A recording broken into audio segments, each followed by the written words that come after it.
Assalamualaikum warahmatullahi wabarakatuh. Untuk tugas kali ini kita akan membahas tentang komponen pembelajaran. Komponen pembelajaran terdiri dari beberapa hal. Yang dimaksud dengan komponen pembelajaran adalah kumpulan dari beberapa item yang saling berhubungan satu sama lain, yang merupakan hal penting dalam proses belajar mengajar. Dari semua komponen pembelajaran, antara komponen yang satu dengan yang lain memiliki hubungan saling keterkaitan. Guru sebagai ujung tombak pelaksanaan pendidik di lapangan sangat menentukan keberhasilan dalam mencapai tujuan pendidikan.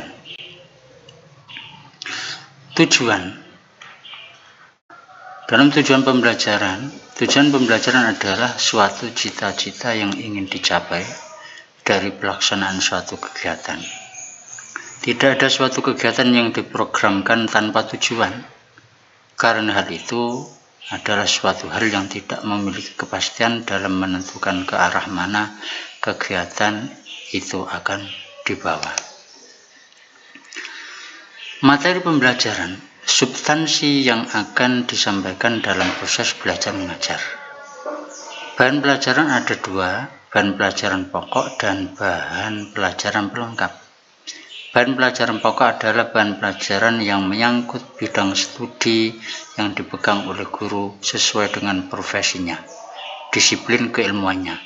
Sedangkan bahan pelajaran pelengkap atau penunjang adalah bahan pelajaran yang dapat membuka wawasan seorang guru agar dalam mengajar dapat menunjang penyampaian bahan pelajaran pokok.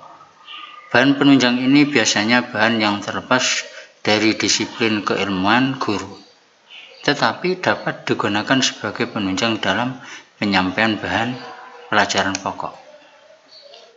Kegiatan belajar mengajar. Kegiatan belajar mengajar adalah inti kegiatan dalam pendidikan. Segala sesuatu yang telah diprogramkan akan dilaksanakan dalam proses belajar mengajar. Dalam kegiatan belajar mengajar akan melibatkan semua komponen pengajaran. Kegiatan belajar akan menentukan sejauh mana tujuan yang telah ditetapkan dapat dicapai. Metode atau cara. Metode adalah suatu cara yang dipergunakan untuk mencapai tujuan yang telah ditetapkan. Dalam kegiatan belajar mengajar, mereka diperlukan oleh guru dan penggunaannya bervariasi sesuai dengan tujuan yang ingin dicapai setelah pengajaran berakhir. Dalam bukunya Jamarah dan Surahman mengemukakan 5 macam faktor yang mempengaruhi penggunaan metode mengajar, yaitu 1. Tujuan dengan berbagai jenis dan fungsinya. 2. Peserta didik dengan berbagai tingkat kematangannya.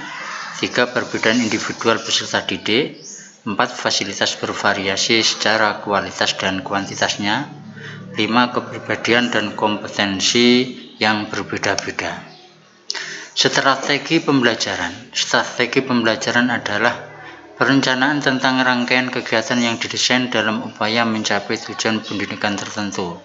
Sehingga strategi yang tepat, maka materi bisa disampaikan guru dan dipahami siswa dengan baik. Perlengkapan pembelajaran.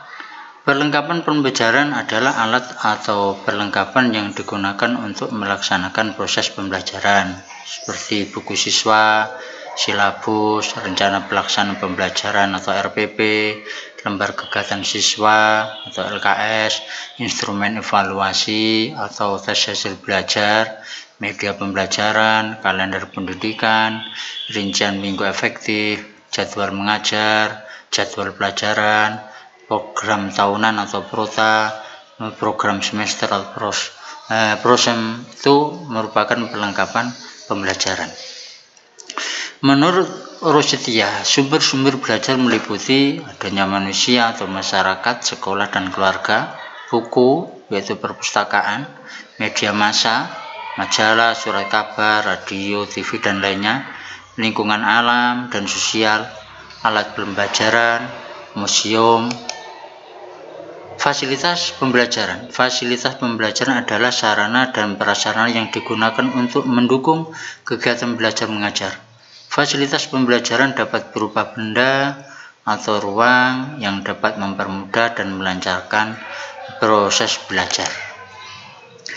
Evaluasi pembelajaran, suatu tindakan atau suatu proses untuk menentukan nilai dari sesuatu. Jadi, evaluasi pendidikan dapat diartikan sebagai tindakan atau suatu proses untuk menentukan nilai sebagai sesuatu dalam dunia pendidikan atau segala sesuatu yang ada hubungannya dengan dunia pendidikan. Itulah komponen-komponen pelajaran dari kami. Assalamualaikum warahmatullahi wabarakatuh.